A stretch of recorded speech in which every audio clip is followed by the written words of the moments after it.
لله الذي من توكل عليه بصدق نيته كفى ومن توسل إليه باتباع شريعته قربه وأدناه ومن استرشده في دينه أرشده وتولاه أشهد أن لا إله إلا الله وحده لا شريك له وأشهد أن محمدا عبده ورسوله لا نبي بعده اللهم صل وسلم وبارك على هذا النبي الكريم سيدنا وحبيبنا وشفيعنا ومولانا محمد وعلى آله وأصحابه أجمعين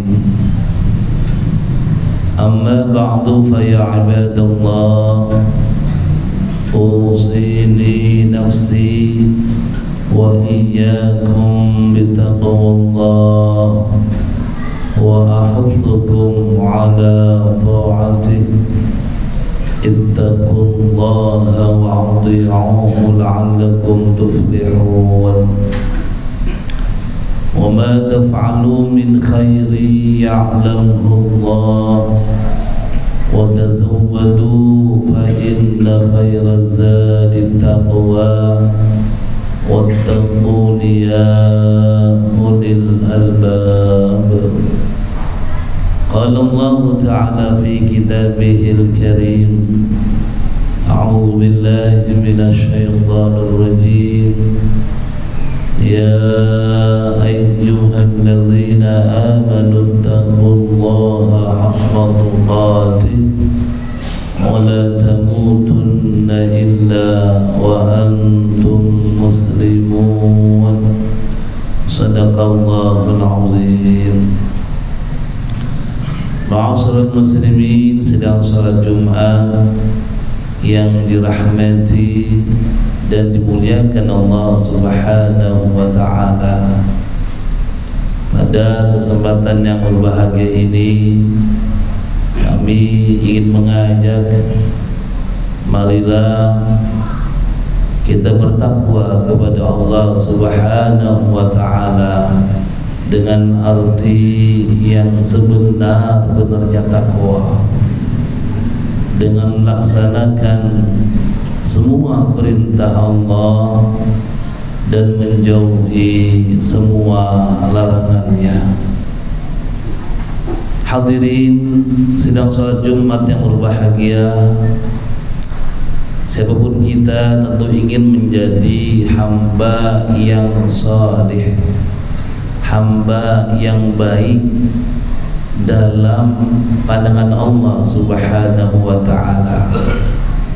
Karena ketika kita menjadi orang yang salih, banyak keuntungan yang kita dapatkan.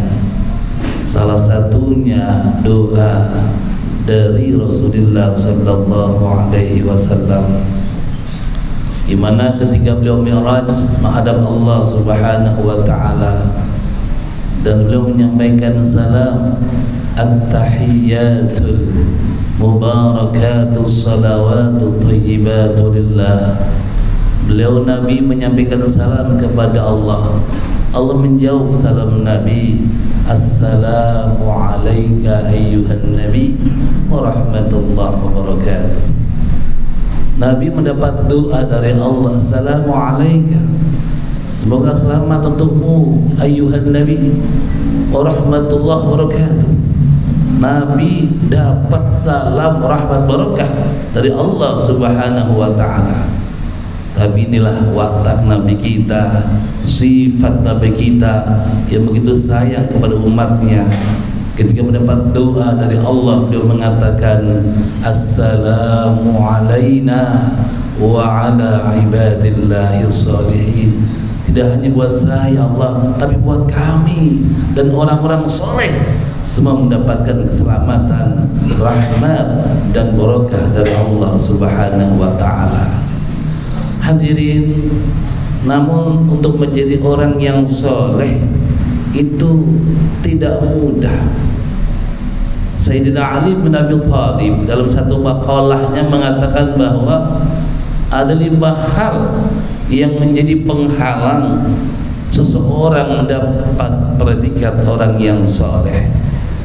Dia mengatakan, laula khamsa khisalin la saran nasu kulluhum salihin. Andai saja tidak ada 5 hal, 5 sifat buruk pada diri seorang manusia, niscaya mereka semua akan menjadi orang-orang yang soleh.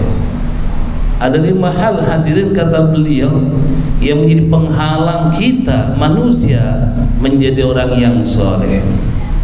Apa saja itu? Kata beliau, yang pertama adalah al-qana'atu bil jahli.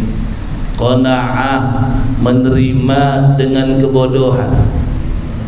Jadi orang bodoh nerima, jadi orang tak berilmu nerima. Ini penyebab pertama, kata Sayyidina Ali, dia tidak dapat meraih predikat orang soleh. Karenanya apa? Harus belajar, harus menuntut ilmu, thalabul ilmi.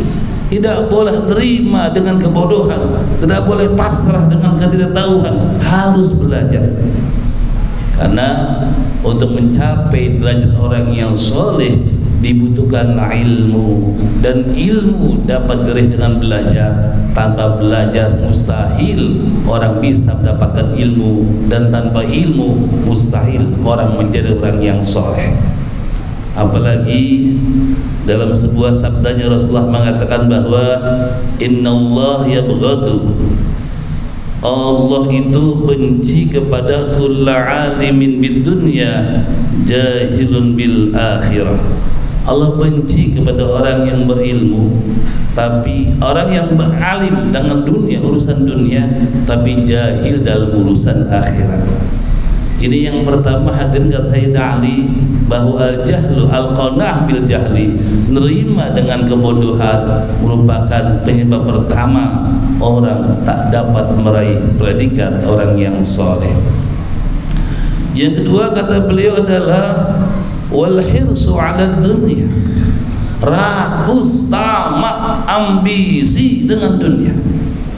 Kalau bab dunia, bab harta, bab jabatan, bab yang berbau dunia, begitu semangatnya, begitu serakahnya, begitu rakus, ambisius. Hati-hati, bahwa ini, kata beliau, perkara kedua yang menyebabkan orang tak dapat meraih predikat orang soleh. Hubbud dunya raqsu kulli khati'atin, kata Nabi. Cinta dunia merupakan pokok penyebab utama orang melakukan kesalahan. Semua kesalahan, semua dosa, semua maksiat, hadirin, kalau kita mau telisik, maka penyebab utamanya adalah hubbud dunya, cinta kepada dunia. Maka siapapun manusia ketika dia rakus dengan dunia, selalu pertimbangan dan dunia, selalu pertimbangan keuntungan dunia, selalu pertimbangan uang dan uang, maka orang yang rakus terhadap dunia, yakin dia tidak akan mendapat predikat orang yang soleh. Yang ketiga, hadirin, kata Sayyidina Ali, apa? Wasyuhu bil fadli, syuh, bakhil, pelit dengan kelebihan harta yang Allah berikan kepadanya. Hadirin, siapapun kita tentu patut bersyukur akan nikmat yang Allah berikan kepada kita. Allah berikan rizki kepada kita, Allah berikan harta kepada kita, Allah berikan kekuatan kepada kita, dan nikmat yang lainnya. Maka dari rizki yang Allah berikan kepada kita, hadirin, harus kita sadari ada hak orang lain di dalam harta kita, ada milik orang lain yang ada pada harta kita. Karenanya ketika orang diberi harta oleh Allah, dikasih rezeki oleh Allah Subhanahu wa taala, kok dia tak mau memberikan kelebihan harta yang dimilikinya untuk orang lain, untuk menolong orang lain, membantu orang yang membutuhkan. Hati-hati, asyukhu, pelit, kikir, bakhil dengan kelebihan harta yang dimilikinya. Penyebab ketiga, kata Sayyidina Ali, orang tak dapat meraih predikat orang soleh. Maka tumbuhkan hadirin di hati kita semangat untuk berbagi, semangat untuk menolong. Tanamkan mental kita, mental yang senang membantu orang lain. Hilangkan di hati kita sifat berlebihan cinta kepada harta kita yang buat kita tak mau memberikan, menolong, membantu orang dengan kelebihan harta yang Allah berikan kepada kita. Maka hadirin sedang sholat Jumat yang berbahagia, ketika bicara tentang rakus kepada dunia, bicara tentang pelit, bakhil dengan karunia Allah berikan kepada kita, tentu dikaitkan sifat ini dengan sifat yang namanya zuhud.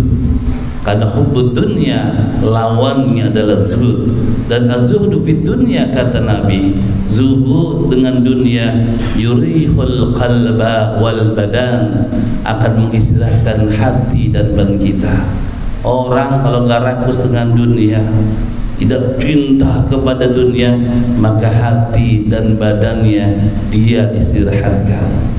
Tapi sebaliknya hadirin, waraghbatu fiha, dan cinta senang kepada dunia, yuthbi'u al-qalba wal badan, akan melelahkan hati dan badannya. Karena hatinya, pikirannya, badannya kalau berpikir untung, uang, itu melelahkan hati dan badan, pikiran orang yang rakus dengan dunia, sehingga menimbulkan sifat bakhil, kikir dalam dirinya. Yang keempat hadirin, kata Sayyidina Ali bahwa penghalang orang menjadi orang soleh adalah ar-riya'u fil amal, riya, pamer dengan amal perbuatannya. Riya itu hadirin lawannya ikhlas. Kalau ikhlas itu al-amalu li ajrillah, beramal karena Allah, berbuat karena Allah, ibadah karena Allah, itu ikhlas. Tapi ketika al-amalu li ajlin nas, ketika beramal karena manusia, ibadah karena manusia, bukan karena Allah, itulah yang namanya riya. Dan riya, kata Nabi dalam sebuah sabdanya, adalah amal yang amat Nabi takutkan.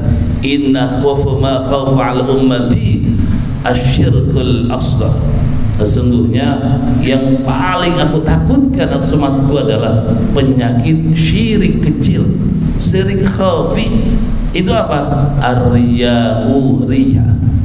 Hadirin, ketika kita beria, kan sebenarnya mirip dengan syirik. Karena kita beribadah hanya kepada Allah, atau ibadah karena manusia, itu kan syirik sebenarnya.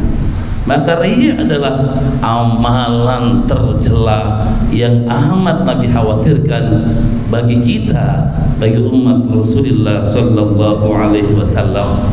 Bahkan dalam satu sabda Nabi mengatakan bahwa innallaha harramal jannah ala kulli murah. Sesungguhnya Allah mengharamkan surga buat orang-orang yang riya. Maka hadirin, latihlah diri kita untuk dalam berbuat, beramal, beribadah semata-mata karena Allah, bukan ingin dipuji manusia, bukan mendapat keuntungan dari manusia, bukan untuk mendapatkan imbal dari manusia. Yakinlah ketika kita berbuat semata-mata karena Allah, beribadah semata-mata karena Allah, Allah akan berikan balasan yang jauh lebih baik dibandingkan yang kita harapkan dari sesama manusia. Hadirin, yang terakhir dan kelima, kata Sayyidina Ali bahwa penghalang manusia menjadi orang soleh adalah al-ajabu birra'yi, memiliki sifat ujub. Ujub, berbangga hati, bangga. Bisril Hafi, seorang ulama yang juga dikenal sebagai waliullah, mendapat predikat Al-Hafi karena beliau konon dalam sejarahnya itu tidak pernah memakai sendal. Hafi, nyeker terus kemana-mana. Begitu alimnya, begitu hebatnya. Dalam satu ucapannya beliau mengatakan bahwa al-ujub an tastakthira amalaka wa tastaqilla amalan nas atau amal ghairik. Ujub itu, kata beliau, engkau merasa amal itu banyak dan merasa amal orang lain itu sedikit. Jadi kita merasa amal kita banyak dan amal orang sedikit. Itulah ujub, kata Bisril Hafi dalam satu makalahnya. Bahkan Rasulullah sallallahu alaihi wasallam dalam sabdanya mengatakan salasun muhlikat, ada 3 perkara yang dapat menghancurkan manusia. Apa saja? Syuhun muta', yang pertama kata Nabi adalah sifat pelit yang ditaati. Yang kedua hawa muttaba', hawa nafsu yang diperturutkan. Dan yang ketiga adalah wa'ijabul mar'i binafsihi, orang merasa bangga dengan dirinya sendiri, merasa bangga karena kepandaiannya, merasa bangga karena ketampanannya, merasa bangga karena kekayaannya, merasa bangga karena golongan yang besarnya, merasa bangga karena golongan punya darah dan sebagainya mulia. Maka ujub ini hadirin merupakan salah satu perkara yang dapat membinasakan manusia. Maka merasalah tawadu, merasalah rendah hati, karena ujub dengan takabur itu mirip-mirip sekali. Tanamkan sifat tawadu dalam hati kita, rendah hati di hati kita, bahwa kita tidak lebih baik dibandingkan orang lain. Inilah hadirin 5 hal yang disampaikan Sayyidina Ali bin Abi Thalib karramallahu wajhah yang dapat menjadi penghalang orang mendapat predikat orang yang soleh, tidak hanya di sisi manusia tapi juga di sisi Allah Subhanahu wa taala. Mudah-mudahan khutbah singkat ini bermanfaat buat kita bersama dan memberikan kita hidayah, petunjuk, pertolongan agar kita terhindar dari 5 sifat tercela tersebut di atas. Barakallahu li wa lakum fil Qur'an.